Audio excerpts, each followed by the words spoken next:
Good morning. I hope everyone's doing well today. We're going to move into chapter 10 into chapter 11 and go through a lot of chapter 11 today here in the book of Daniel. It's the longest chapter in the book, and so imagine, based on keeping this at least to an hour, we're only going to get probably about 3/4 of the way through, maybe a little further, maybe not. Just depends on how it goes and what kind of thoughts pop into my head as we go through this. Some things to think about here as we go through this. We're probably in the 2nd century still, probably around 160 BC or BCE, depending on where you're coming from.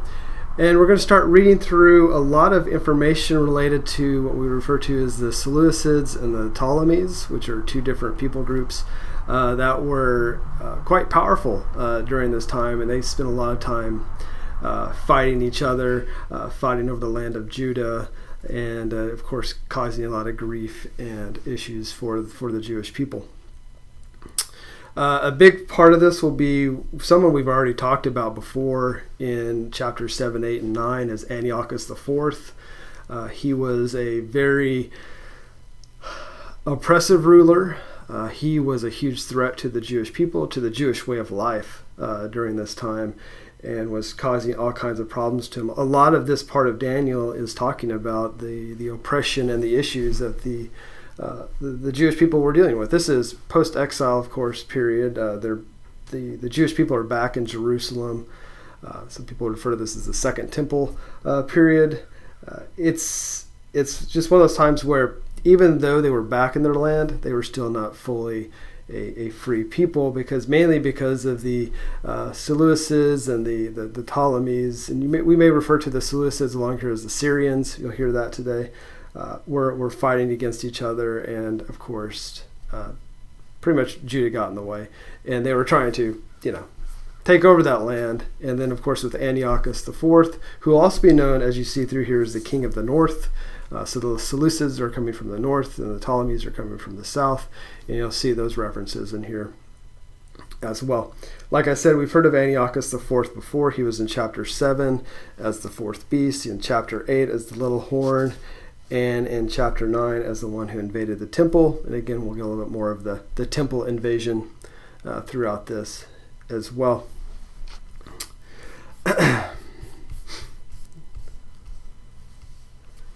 A lot of what some modern historical critical scholars, that's a long name for a group of people, believe that what we read in Daniel 2 through 39, of verses 2 through 39 here in chapter 11, is a prophecy after the fact. And so it's something that happened, was written afterwards, kind of as a review. And that we'll see through the rest of this chapter from verses 40 and 45 is a future or a genuine prophecy of the demise of Antiochus, as well as some additional information related to that. We know this to be a prophecy because of a lot of the symbolism that is built into chapter 11. I mean, there's a lot of symbolism throughout Daniel, of course. But it also becomes a little bit more vague in its information and how it's presented, and does not really tie extremely close to a lot of what was historically recorded about Antiochus, as well as some of the other people. Now, there's a lot of extra biblical text about, of course, this time period, and a lot of what we see in Daniel and how the symbolism is identified and reviewed and interpreted ties very closely to what we see in the history books, and we'll see a little bit of that today. A few other things that we want to think about here is that when we come closer to the end of this book, we're going to be talking a little bit about the Maccabean revolt. And I've mentioned that before in other chapters as we've gone through Daniel. And the thing about the Maccabean revolt is it was a huge issue not a huge issue, it was a huge time for the people of Judah. This was where they became free to a point. They actually started having their own kings after the Maccabean revolt for a while. That never went well for them for the next pretty much 100 years until the Romans took over. But there is some freedom with the Maccabean revolt. And the reason we bring that up is because Many of you may or may not be familiar with the First and Second Maccabees, which tells a lot of what we know about here. It's what we'd refer to, at least in the Protestant Church, as the Apocrypha.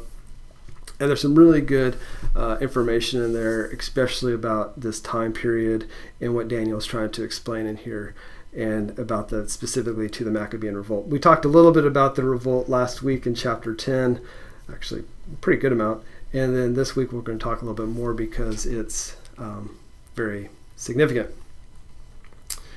A few other things there's the questions that we get related to, well, if this is the book of Daniel or a book written by Daniel, and now we're 400 something years after he's already left this earth, how could it possibly be Daniel? And some of the theories around this is that, well, this is a prophecy that was given to him, and that he then that the people are now living in, and it's now being written about. Possibly that could be it. Most likely it's a pseudonym author. And it would be pretty typical to have that during this time. And the reason that is they would do that to protect writers during one of those times of danger, such as this time in which they're living in. You could imagine that if you were writing about what Antiochus was doing to the Jewish people, as well as some of the other kings that were doing to the Jewish people, the person writing it about it would not be safe, so they would possibly use a different name. Another thing is that Daniel was a very well-respected sage. He had a lot of people following him, respecting him. They knew who he was. And so this is almost like a tribute to Daniel. It's very consistent with what he was writing about anyways, about the hope for the Jewish people in times of oppression. So that's very significant here. It also would help the writer who's writing this to get some, gain some respect in the community, to be able to be someone who's set up and set apart from other writers. This also happens as a way of just telling of how prophecies were told during this time and how they were written about as well. And like I said, this is not abnormal at all for Second Temple literature to have a pseudonym author. And it is also not abnormal for this sort of literature to have what we're about to see here, the interpretation of history in the form of a revelation from an angel. So what is being revealed here, the revelatory information coming from an angel, is pretty typical for Second Temple literature.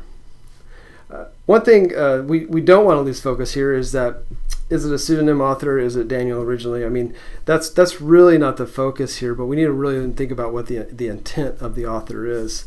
One of them is being able to show a people group how they will be able to endure turmoil, pain, doubt during this time, but because they have eyes of faith, the faith of looking towards God, towards Yahweh, their God, to keep them not safe, but to know, to allow them to have hope inside of them, to know that God will eventually deliver them.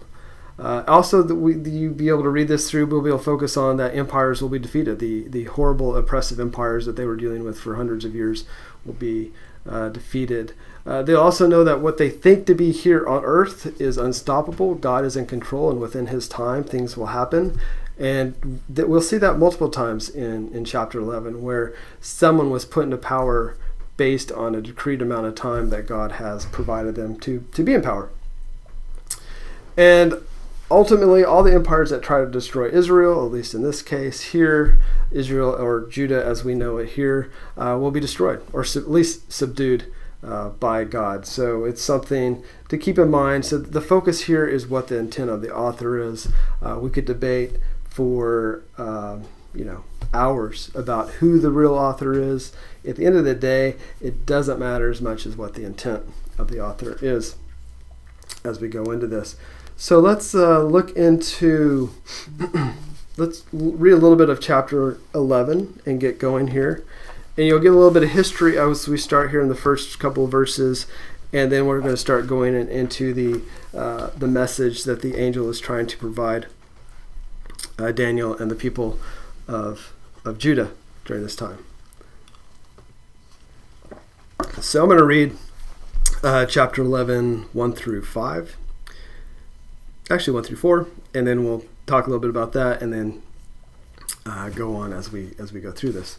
So chapter 11, verse 1. In the first year of Darius the Mede, I arose to be an encouragement and a protection for him. And I will tell you the truth, behold, 3 more kings are going to arise in Persia, then a 4th will gain far more riches than all of them, as soon as he becomes strong through his riches. He will arouse the whole empire against the realm of Greece, and a mighty king will arise, and he will rule with great authority and do as he pleases. But as soon as he has arisen, his kingdom will be broken up and parceled out toward the 4 points of the compass, though not to be his own descendants, nor according to his authority, which he wielded for his sovereignty, will be uprooted and given to the others beside them. What we're seeing here is a very brief overview of the Persian emperors that will be coming into power and their eventual fall to Alexander the Great. That's what we see there in verse 2. And then what we're going to see from there is what happens after Alexander the Great and all his great glory that he finds or is able to accomplish. He does not survive much longer after his great reign over and actually over his... Yeah, let's call it his great reign over this entire region. It does not last long at all. Instead, here what we're going to see here is the rise of what we refer to as the Seleucids and the Ptolemies. Before we get too far along here, we're going to look at a few other things and kind of break that down, because you have this. Well, let's get into it. So there's a historical rendering here that we need to go through here. The focus here, at least these first couple verses here, is on the predecessor to Antiochus IV, Antiochus III the Great. Antiochus IV was referred to as Antiochus IV. The Epiphanes, people called him the Epiphanes, but Epiphanes was his name as well. We'll get a little bit why they changed his name here in a minute. Antiochus III was the one who solidified the Seleucid power over the region that, for the most part, contained Judah. He was also not as oppressive as his brother, the fourth, but he was quite grand in what he did, and for the most part, he was pretty excessive, very grandiose in how he lived and the life in which he lived. But fortunately for the Jewish people, was not as oppressive as his older or younger brother, the fourth, which we'll get into about how the fourth got into power here in a little bit. We learn much of this history through Jewish, Christian, and Roman authors. A lot of what we see here, like I said earlier, in 11 has come from other writers as well. Like I said, Jewish, Christian, Roman authors. I mentioned earlier 1st and 2nd Maccabees. Polybius wrote about it. Josephus, who you've probably heard of pretty regularly if you follow any sort of Old Testament history, as well as some New Testament. And then Livy was also a writer, historical writer of the time. And then of course, Jerome. He was much later on. He was probably 4th, 5th century AD when he started writing a lot about this history. So this group of writings about this time period was the 1st and 2nd Maccabees. So 1st century BC all the way through about the 5th century AD is so there's a lot of good historical evidence about what was going on during this time. The time of the vision is during the reign of Cyrus, who's a Persian, so it is fitting to start here as we look at the end of the Persian rule and the beginning of the Greek rule through Alexander the Great, beginning with Alexander the Great. So the Persians are starting to lose their power at this point, and now the Greeks are starting to take over. It's hard to determine who the 3 kings are. They are Persian, but there is debate about who it is. It could be a group ranging from Cyrus to Darius III, who is the final Persian king who fell to Alexander the Great. The use of 3 and 4 that we see here in this verse may be symbolic, or it could be a literary device that shows God's intervention in human affairs. We've seen that in other chapters as well. Once you get to 4 of something, God would intervene. There would be some sort of decisive judgment, and that seems probably what Alexander the Great did against the Persian people. So this is not a new pattern to have 3 and then 4, 3 sometimes meaning complete. 4, of course, some sort of divisive action or judgment is about to take place. We do learn that all the wealth and privilege of Persia will not keep it from being taken out by the Greeks, and that's what we kind of see here in the first in verse 2 of chapter 11. So there's a lot going on here related to the transition from the Persians to the Greeks. A lot of history going on here, how Alexander the Great came in, who were the kings, and what they looked like, and some of the symbolism tied up to that. In verse 3 here, we get a little bit more about Alexander the Great, the warrior king or mighty king, depending on your translation of what you would see in there. He was no better, as we see here, than the Persian kings, and he pretty much, for the most part, did what he pleases. It wasn't like he was this benefactor, person of benevolence or anything came in to help. He was just as ruthless as all the other rulers along the way. So he, along with many of the other kings that we'll be reading about before and after him, for the most part, lived a pretty shameful legacy when you really kind of look at it and everything. As we go into verse 4, but as soon as he is risen, his kingdom will be broken up and parceled out toward the 4 points. This is after his great wins, after his great domination over the entire region. So most likely it was from what we know as modern-day India to Asia Minor, which is parts of modern-day Turkey. I mean, it's a huge, huge region that Alexander the Great had taken over. It does not go well for him. He has some heirs who are supposed to take over, but they failed pretty miserably in leading the land that he conquered to be in turmoil, and so there's many problems with that. So you had Erhedehes, the illegitimate son of Alexander's father, Philip II, and then you had Alexander IV, who was the son born to Roxana after Alexander had died. Both of these people, Philip and Alexander IV, were supposed to inherit the land, but failed in doing so.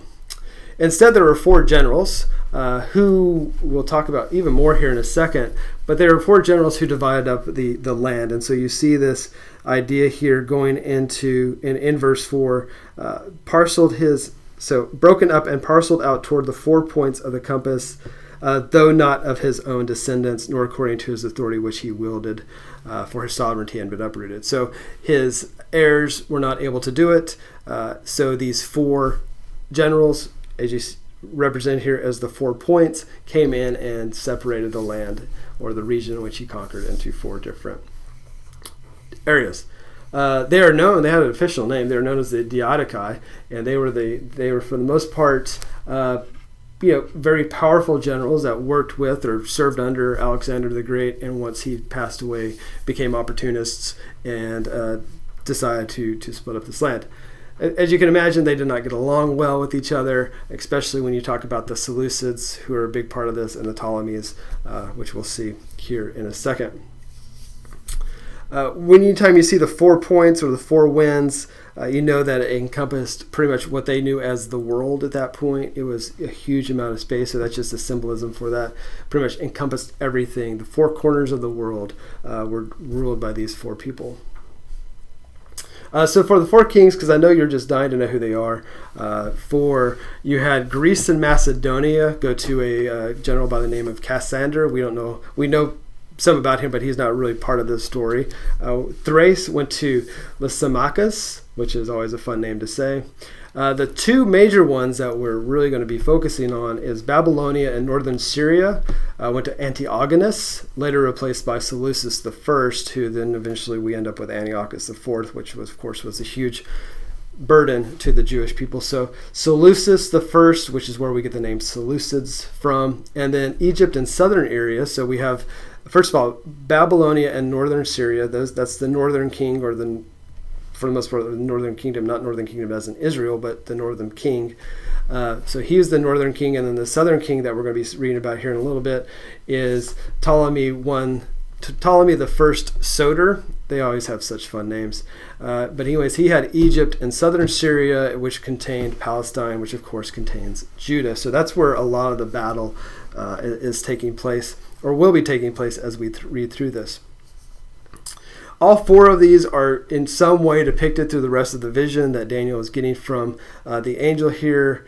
And it, for the most part, shows that Alexander was no longer had any sort of power, after his great campaigns and wars and battles and everything he had done, that he was going to hand off to his heirs is now being divided up by four generals, who then, of course, start fighting each other. And like I said, the main focus going forward was going to be the battle between the Ptolemies and the Seleucids. So let's read a little bit further into here and give us a little more context. I'm going to be here in verse 5 of chapter 11.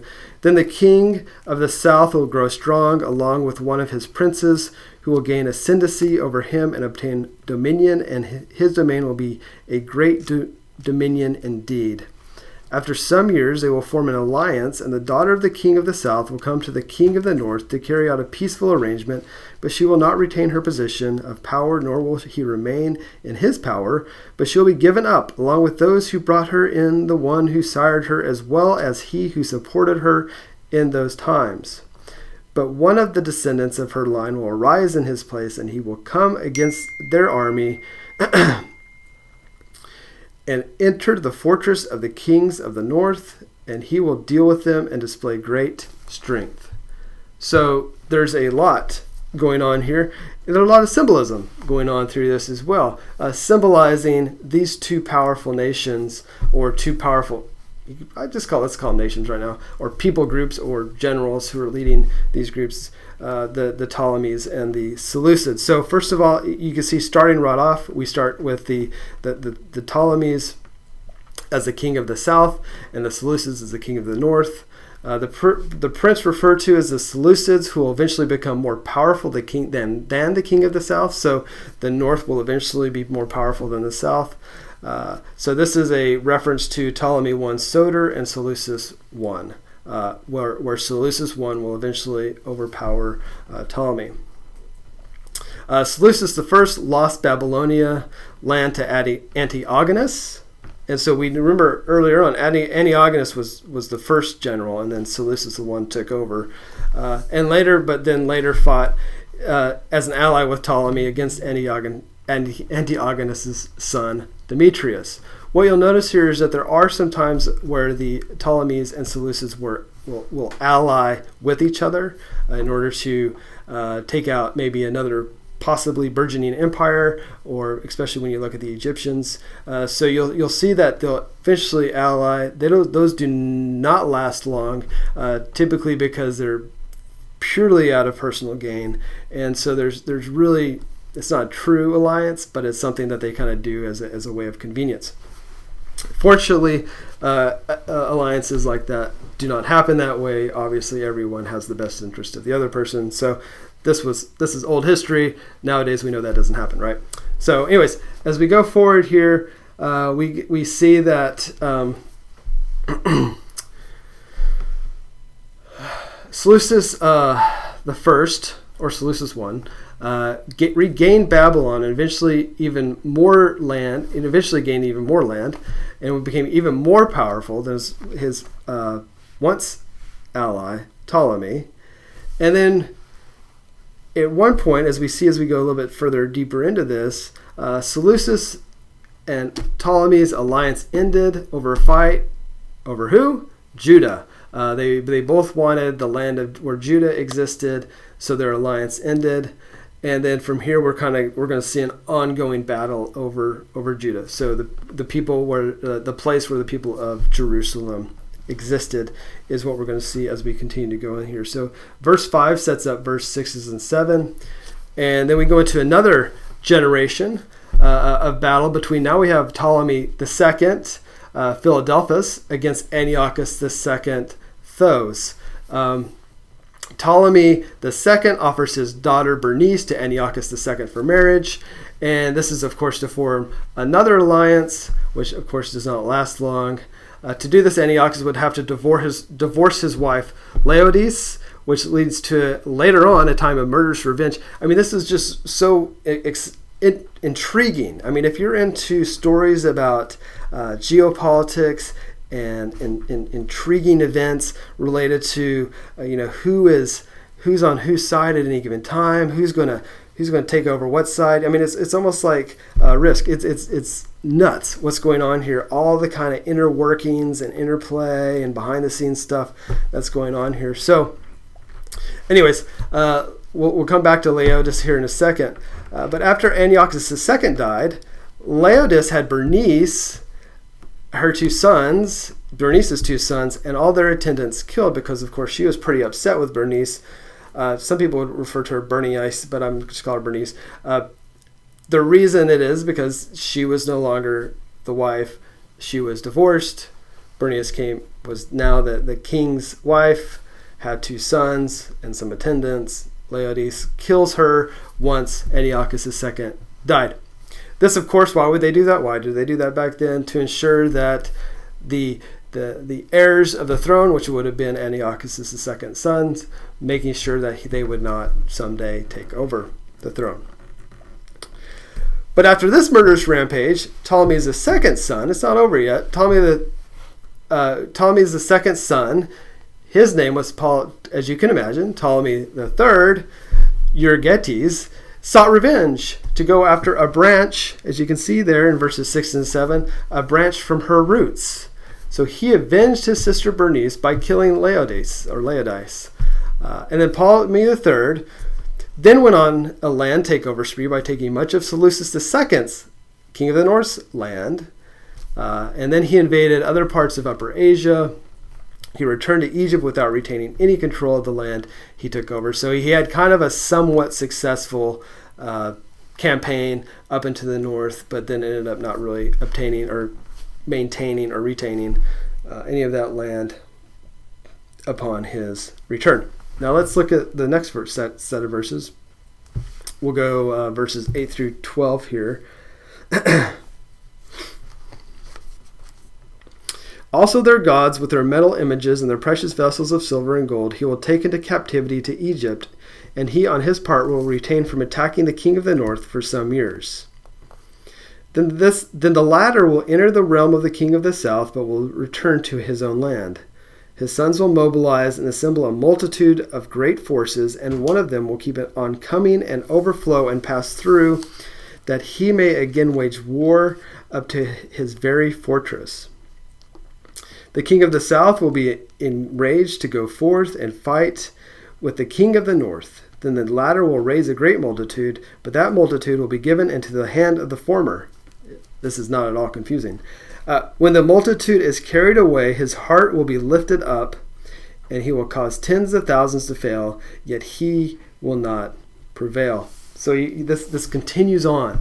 The continued back and forth between these two kingdoms continue on as we go in through and through verse 12. So pretty much everything that Ptolemy III had captured as spoils of war had given him great wealth, made him even more powerful. He even became known as a different name as Euergetes I, which means the benefactor. So he had became great wealth, doing very well for himself. And then if you go into verse 9, it continues, the back and forth continues. Seleucus II tried to steal back some of the land from Ptolemy the third. There in verse 9, remember this is the battles between the Seleucus in the north, and Seleucus in the north and Ptolemy in the south. So this is your north and south thing that you see here in verse 9, and of course in some of these other verses. So this was a 2-year campaign, limited success. Mainly just a lot of people died. Mainly a lot of his soldiers died. And this isn't the only time a lot of his soldiers and a lot of people die. That's going to continue to happen as we go through the rest of Daniel 11. The sons that you see here in verses 10 through 12, his sons will mobilize. They're the sons of Seleucus II. It was, of course, Seleucus III and Antiochus III. Seleucus III was murdered after about 3 years of being in rule. And then at that point, Antiochus III takes the reins and is in power at that point for the Seleucids during this time.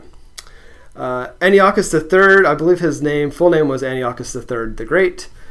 He was known as the Great because of all of his military successes, and he had some really significant battles and significant success in Palestine and in Phoenicia, where he defeated the Ptolemies, probably around 218, 219 BC.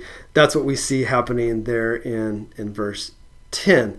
As we go into verse 11, we now get to meet Ptolemy the Fourth, the Philopator, who then counterattacked Antiochus. Both had very large armies, and to put this into perspective, Ptolemy had 70,000 infantry, 5,000 cavalry, and 73 elephants. The fascinating part is the elephants. But Antiochus had an even more powerful army. He had 63,000 infantry, which is a little less infantry than Ptolemy had, but he had 6,000 cavalry and 102 elephants. So even more elephants and, of course, 1,000 more cavalry. The battle they fought, if you're just really into history, you could look up the battle, was in Raphia, which is in present-day Palestine, and Ptolemy won this battle. It is recorded that Antiochus probably lost about 17,000 soldiers in this battle, so it was a great loss for Antiochus during this time. It was a relatively good success for Ptolemy during this time, but he also lost thousands of troops, especially when he was trying to again go into Egypt and take and cause some additional problems there. Antiochus also was trying to go into Egypt, and he failed. Ptolemy the Fourth, who was in power at that point, and actually in power over Egypt, that was one of the regions that they were in power of, kept hold of Egypt, was able to make a little bit of progress into the Seleucids' land, but then was not able to retain that land. And then in verse 12, you'll see there, he shall not prevail. And that's a reference to Ptolemy IV having some success for the Ptolemies, but at the end of the day, was not able to prevail fully over the Seleucids, the Seleucid Empire. As we transition now to the change of power from the Ptolemies were kind of the more powerful of the two groups up until this point. And from now, verses 13 through 35, we're going to see that Seleucids are now the ones who are coming more into power. So we're in a transition phase as we go through this. So we're going to read. I'm going to go ahead and read from 13 through 19.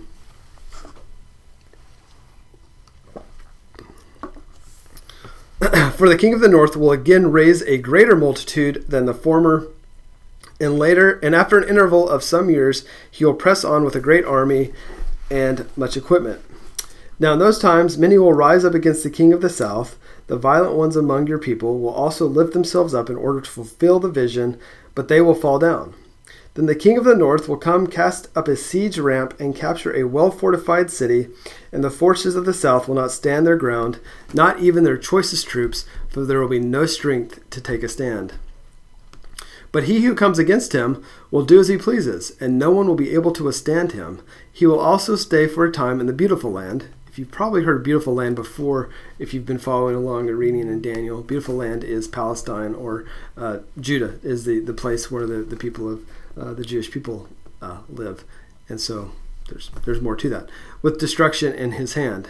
He will set his face to come with the power of his whole kingdom, bringing with him a proposal of peace, which he will put into effect. He will also give him the daughter, another daughter being traded, if you go back to, or that's not the right word, handed in marriage for an alliance, as we saw earlier on in verses 6.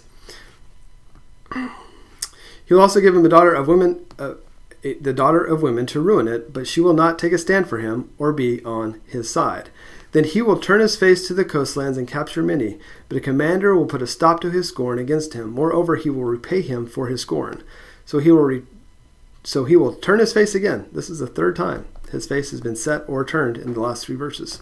So he will turn his face toward the fortress on his own land, but he will stumble and fall and be found no more. All right. So going forward here from verse 13, and going 13 through, of course, 19, you can see there's additional intrigue, additional geopolitics going on here with these two major empires going after each other and trying to prevail over the other one. So verse 13, this is again the Seleucids, the king of the north. He'll raise a great military, even larger military than he had in the past, and he'll return and try to take out the Ptolemies. And we'll have some successful campaigns in Asia Minor. Like I said, that's parts of modern day Turkey and Persia. And this is it's a significant amount of time. It's about 13 years, 217 to 204 BC. This will give him a little bit of encouragement and a little bit of bravado, and he'll want to then try to take out Judah again. We're now about 202 BC, and Antiochus III will again try to invade the Ptolemaic territories. And so, of course, that includes Judah as well as Egypt, which is what we're about to see here in a second. Ptolemy IV has died at this point, and Ptolemy V, Epiphanes, was now crowned king. While this was going on, Antiochus attacked. So during this transition, I think Antiochus saw an opportunity to attack, and so what he did is Antiochus attacked Phoenicia and Palestine, and around 201 BC. And the fortress in Gaza, which is what was being referenced here, had fallen to the Syrians and the Seleucids. That's all what we're seeing going on in verse 13 and some a little bit history and background during that time period. In verse 14, we're starting to move a little bit south. So the king of the south, many will rise up against the king of the south. And so what we're seeing here, these are the kings of Egypt, which of course at the time were under Ptolemaic Empire rule. Those who rose up were Antiochus and Philip V the Macedon, or no, was he an animal? No, Philip V Macedon from Macedonia, who is also an ally, of course, with Antiochus. These two were coming in, and they were coming into, you'll see here, the violent ones. I'll probably, depending on your translation, could also be violent men, or also be translated as probably originally as sons of the violent one. Typically, the reason I bring this up is typically that word means robbers and murderers, but in this case is related to the Jewish people who aided Antiochus. There were several Jewish people, Hellenistic Jews and others, that were not sticking to their Jewish faith. And so a lot of the story, of course, is between the Seleucids and the Ptolemies, but one thing that's kind of going on in the background here, as we read through here, there's some references that the author makes here, is that there were a decent amount of Jewish people who were trying to be on the side of whoever was winning at any given time. And so at this point, what we're seeing here is that the Jewish people were helping Antiochus and Philip V, Macedon, go up against the Egyptians. And what happened then to them is that when this failed, they were then punished by the Ptolemaic government. So the violent ones, of course, could refer to Antiochus and Philip V, but also refers to the Jewish people who aided Antiochus during this time. That's what we see there in verse 14. As we look into verse 15, the king of the north will come, cast up a siege ramp, and capture a well-fortified city. This is, again, things are just getting worse by the minute. I mean, this ongoing attack after attack after attack. It's just nonstop. Things go from bad to worse as we go through here, it's just not good. During this time, we're probably around 199 BC, so the early part of the second century here. Antiochus III defeats Scopas at a place known as Caesarea Philippi. It's known as the Battle of Panium. You could always want to go look that one up. And I know that you've probably heard of Caesarea Philippi at some point along the way if you've read a little bit of the New Testament and other parts of Scripture. So that's a big reference point for you to look at there. Scopas, who was defeated, like I said, by Antiochus III, attempted to seek refuge in Egypt, but a famine in the region forced him to surrender a year later, so he was not did not do well for him. As we go into verse 16, with Scopas and the Egyptians no longer in power, Antiochus took over Phoenicia and Palestine. This is known, as you have heard before, in chapter, like I said earlier, chapter 8 and 9. That's the beautiful land that you see there in verse 16. So if you want to reference back to chapter 8 of Daniel, verse 9, you'll be able to see a similar sort of reference. And now this beautiful land, this land of Palestine and Phoenicia, at this time will be part of the Syrian Empire. Which what this, of course, does is set the oppressive rule of our soon-to-be king, Antiochus IV. Antiochus III entered Jerusalem in 198 BC, and he punished those who were opposed to him, which there were many.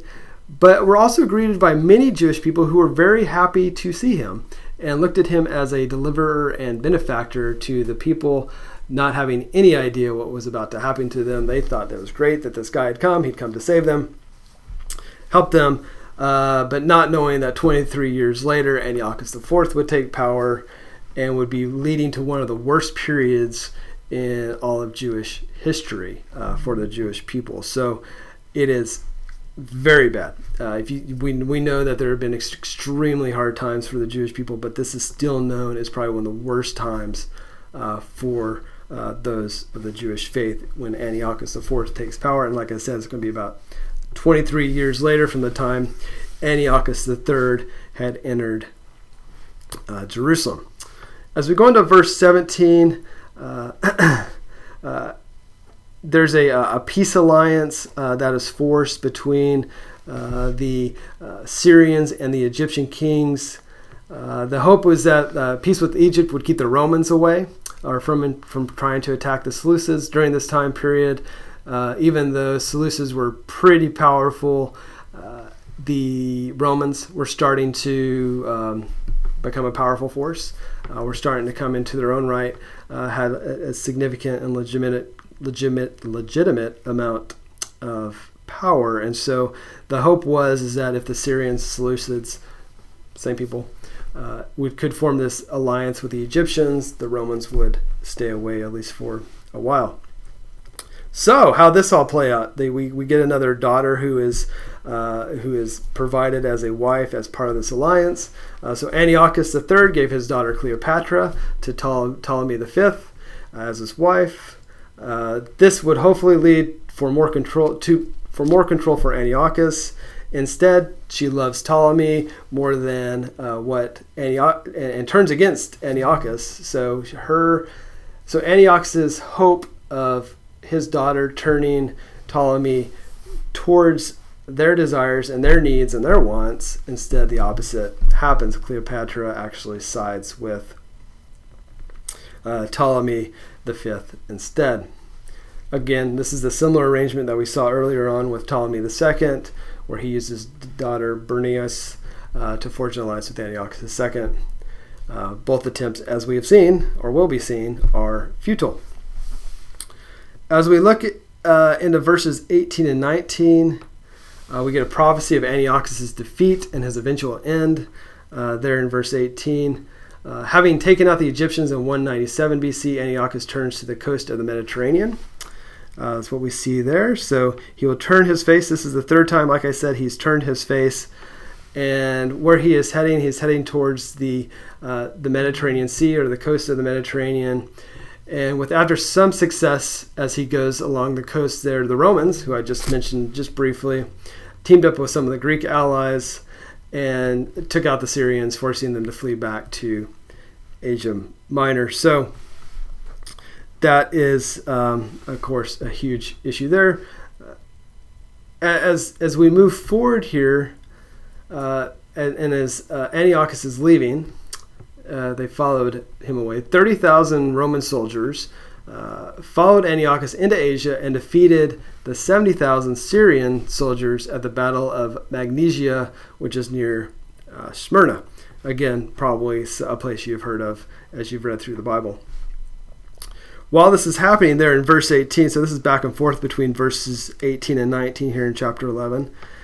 But a commander will put a stop to his scorn against his. Moreover, he will repay him for his scorn. This commander is a Roman commander. He's a Roman officer by the name of Lucius Cornelius Scipio, who beat Antiochus at the Battle of Magnesia. And he, for the most part, forces Antiochus to surrender and pay tribute to Rome. Antiochus III then heads back to his own land, where he was eventually murdered. And that's what we see here in verse 19 of his own land. It's a place known as Elmaeus, which was a province in Persia, which had the temple of Baal. And what Antiochus would try to do is he was trying to steal from this temple to pay off the Romans. And that's where it went really south for him. No pun intended. And he was, eventually, like I said, murdered and not really able to pay tribute. Let's look at verse, we'll go into verse 20, and we'll run all the way through. Let's go through verse 26 here and see where we go from there. Actually, I'm going to stop at 25, and then we'll continue after that. Then in his place, one will arise who will send an oppressor through the jewel of his kingdom. Yet within a few days he will be shattered, though not in anger nor in battle. In his place a despicable person will arise, on whom the honor of kingship has not been confirmed, but he will come in a time of tranquility and seize the kingdom by intrigue. Those of you who are following along probably know who this despicable person is, and I bet you'd venture a guess about right now. The overflowing forces will be flooded away before him and shattered, and also the prince of the covenant. After an alliance is made with him, he will practice deception, and he will go up and gain power with a small force of people. In a time of tranquility, he will enter the richest parts of the realm, and he will accomplish what his fathers never did, nor his ancestors. He will distribute plunder, booty, and possessions among them, and he will devise his schemes against strongholds, but only for a time. Keep that in mind. Only for a time. And that is what a time that God would decree or God would allow for. That will happen again, and you've heard that before through prophecies, through Daniel, and through other areas as well. Only for a time. We always have to remember in the back of all this, God is in control. God is allowing things to happen. God has decreed some things to happen, but it's within his time frame, within his time period. Verse 25. He will stir up his strength and courage against the king of the south with a large army. So the king of the south will mobilize an extremely large and mighty army for war, but he will not stand, for schemes will be devised against him. Let's stop right there and start looking from verse 20 through 25. So after Antiochus III is murdered, his son Seleucus IV Philopator will take over. You've heard all these names before, but the only difference is the four. So it's amazing. I find it the naming of children and heirs during this time was just unique. It's probably the best way to look at it. So anyways, the Seleucids, they still owe tribute to Rome via the Treaty of Apamea. And so, again, one of those things, you go back in some extra biblical text and read all about the Treaty of Apamea. It's fascinating. And he needs to figure out how to pay his taxes. So he sends an oppressor or an official to go to Jerusalem. That's what we're seeing here in verse 20, to raid its treasuries. And so we meet a guy by the name of Heliodorus, who is the finance minister for the Seleucids and works very closely with Seleucus IV. And he failed. He failed at going down to Jerusalem and getting the funding that they needed. And depending on what extra biblical text you read, I believe it's in Maccabees 2 as well, is that there is some sort of divine intervention. Even an angel may have came down and intervened and kept him from taking anything from the temple there in verse 20. So within a few days, he'll be shattered, though not in anger nor in battle, but most likely through divine intervention, or an angel had come and kept him and intervened him from being able to do anything. Well, just a little bit more on Heliodorus. He eventually poisons Seleucus IV along with a few conspirators. So he and a few other people conspire against Seleucus. It's hard to believe, based on how all this is playing out, that someone would conspire against somebody else. And his hope was that he would someday gain the throne. Seleucus IV's son was to take on the throne, but was outflanked by Heliodorus and eventually by Antiochus IV, who became king. So Heliodorus defeated. Well, first of all, he kills Seleucus IV. He then outflanks. You have to go look back in the history books exactly what that means, but he, for the most part, outdoes the heir, who should have been the fifth, to it, and then eventually Antiochus takes over. So in verse 21, Seleucus dies in 175. His younger brother is his younger brother. So Seleucus IV, his younger brother is Antiochus IV. Sorry. And so you have another son of Antiochus III. So Seleucus IV, Antiochus IV were both sons of Antiochus III. He is known as the despicable person that we see there, verse in 21. Also, you may, depending on your translation could be contemptible person. And this is, of course, is based on the Jewish vantage point that he is a monster. He kills thousands and was the greatest threat, like I said, to the threat of the worship of God in all of Israel's history. He was a monster. It's horrible what he did to people. Like I said, I think if I said very earlier on, he referred to himself as, he eventually adds this part to his name, Antiochus IV, Epiphanes, which means the manifest one. He truly thought he was manifested by the gods or brought to life by the gods and was in fact a god himself. But of course the Jewish people who did not like him referred to him as Epiphanes, which means madman. So Antiochus IV, madman.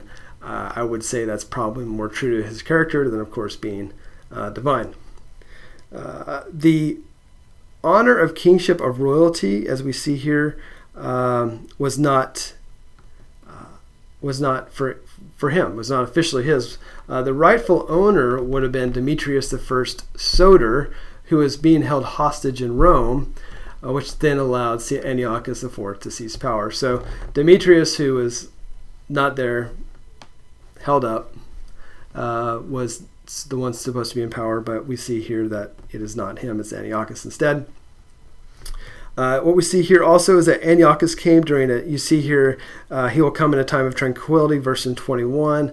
It was a time of false security, a time of false tranquility. The people, so for example, Heliodorus probably felt pretty good after killing the Seleucus IV. He probably felt pretty good about it. He's going to be in power. So he had kind of a false sense of security.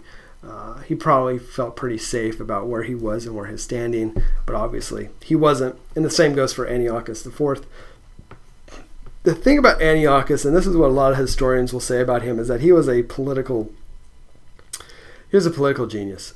He knew how to play the politics game. He knew how to conspire. He knew how to get his way. He was also apparently very charming with those he wanted to be charming with.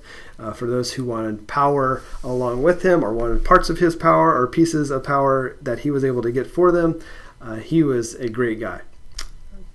But only in that way. He was, for everyone else, a horrible monster.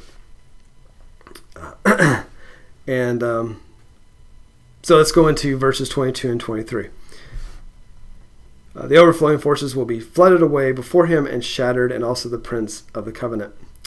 We're now around 169 BC. Ptolemy the sixth, Philometor, tried to get the Palestinian land back from Antiochus, but failed miserably. So that didn't go well. So you have this option coming up. Ptolemy was captured and held hostage. He is known as the Prince of the Covenant that you see there at the end of verse 22 here in chapter 11. Why is he known as that? He agreed to become an ally with Antiochus if the Syrians would help Ptolemy get his throne back in Egypt. The throne had been taken over by Ptolemy's the sixth younger brother, Ptolemy the seventh, Euergetes the second. Isn't this great? I mean, it's literally Ptolemy 7, Euergetes second.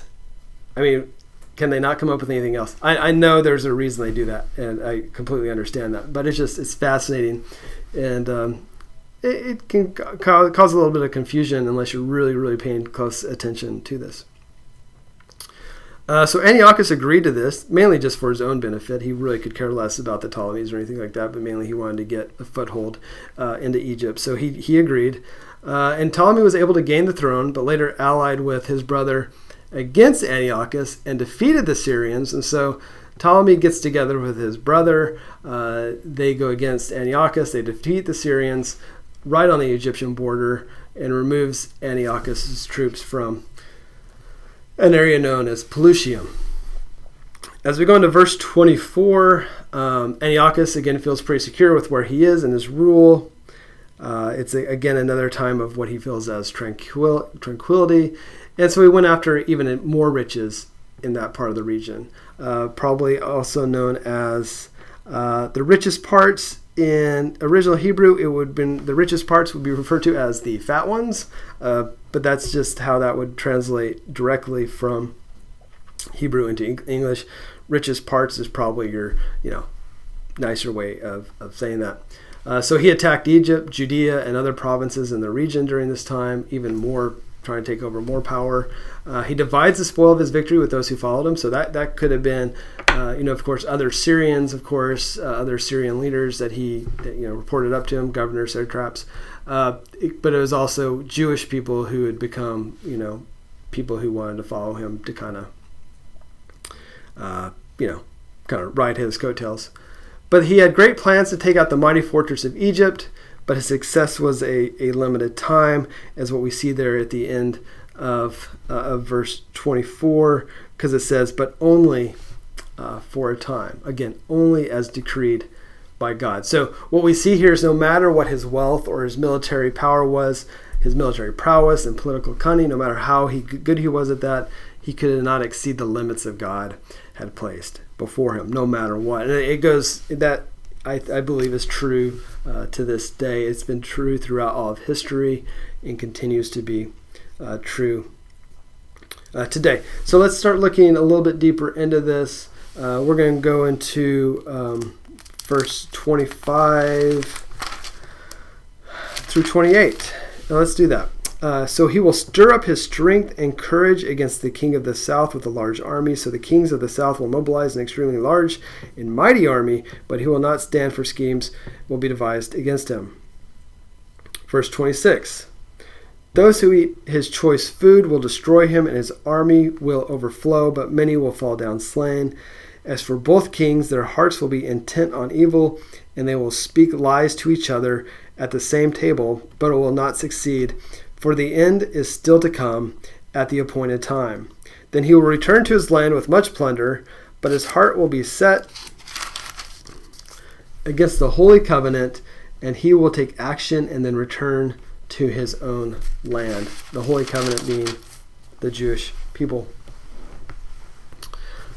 Verses 25 and 26, we get a reference back to Antiochus' first campaign against Egypt back in 169 BC. Verse 25 also is a reference to his victory over Ptolemy down there in Egypt. So where you see courage against the king of the south with a large army, that's that reference. Schemes or plots are devised against him. And these are against actually Ptolemy. And Antiochus has his own plans against him. There's disloyal subjects in Egypt who are trying to take Ptolemy out. And then in verse 26, he has some bad advice from his advisors. What we see here is these advisors of his. So advisors were able to come in, of course, and they were people that he trusted, people that could come in and eat the choice foods, drink the choice drinks. Those were the people who would eventually cause his demise, because they unwisely urged him to take back Syria and Palestine and which, of course, as you can imagine, Antiochus did not appreciate and caused some significant problems for Ptolemy. So going into 27, as for both kings, so Ptolemy the sixth was being held prisoner, and Ptolemy the seventh, at this point, the seventh, there's that many of them so far, took the throne. This led the sixth, Ptolemy the sixth, and Antiochus, the two kings that we see here, to temporarily become allies in hopes of retaking the Egyptian throne from Ptolemy the seventh. Neither one were planning on keeping their promises. This was, of course, all about deception. This idea here in verse 27 is very significant culturally to that time period, where they speak lies to each other at the same table.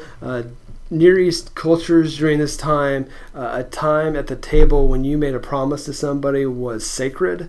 And so it was obviously the worst kind of deception that you could do against somebody if you made a promise at the table while eating and did not keep that promise. It was, of course, very deceptive. And so that's what we're seeing here, speaking lies to each other at the same table.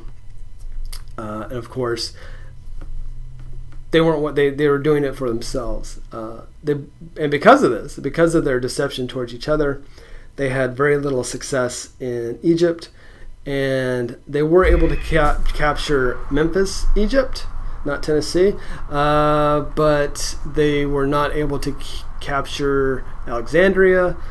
Ptolemy the seventh actually kept that. The fun and exciting part about this is that the two brothers, Ptolemy the sixth and Ptolemy the seventh, eventually do ally together and join forces and rule together. And at the end of the verse, we see God again stepping in, and the kings will only rule for an appointed time as determined by God. As it says here, end is still to come at the appointed time. So, again, who do you trust? It's hard to really tell because they were constantly deceiving each other.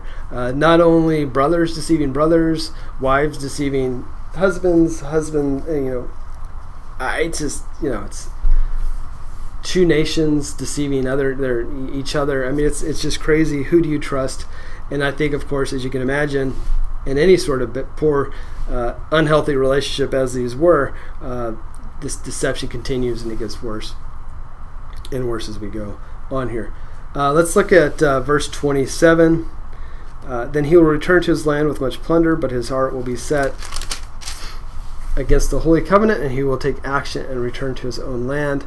The stage for the most part was set in Egypt, and so Antiochus decides to return back to his homeland, and he goes in through Palestine, which leads to the persecution of the Jewish people.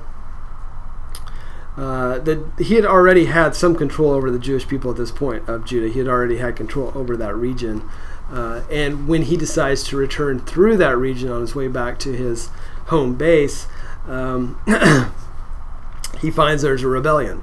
The rebellion of the Jewish people against the Seleucids, trying to get them out, specifically against Antiochus the fourth, trying to get him and all of his horrible things that he has been doing, and to remove that from them. And again, I've referenced the Maccabees several times. So First Maccabees 1:16 through 28, and Second Maccabees 5:1 through 11. Both very much tell the story about what happened. Just to give you a very, very brief overview, Antiochus, of course, steps in. He kills about 80,000 men, women, and children to help put down the rebellion. He looted the temple with the help of Menelaus, who is an evil high priest. So like I said, there were plenty of Jewish people on Antiochus' side, including the high priest, which of course does not bode well for the people. So this allows the temple to be looted, and that you'll see in 2 Maccabees 5:15 through 21. And at this point, the persecution of the Jews had gone beyond anything that anyone could ever possibly imagine. All right, we're gonna stop there today. because we're at about an hour, and that's about all I can handle. Anyways, we're going to start next week in verses 29 and finish up the book of Daniel. So we'll go from Daniel 11:29, and go all the way through that through chapter 12. And beginning in verse 29, we're going to have the second Egyptian campaign and some other things that Antiochus does. So we'll continue with the story of Antiochus, and then of course go into chapter 12 and discuss that as well. I hope everyone is well. And if you ever have any questions or comments, feel free to email me. My email is mdillingham@woodridge.org, and I'd be happy to answer any of your questions or thoughts and have a conversation with you about this. I hope you have a good rest of your day. Thank you very much. Bye.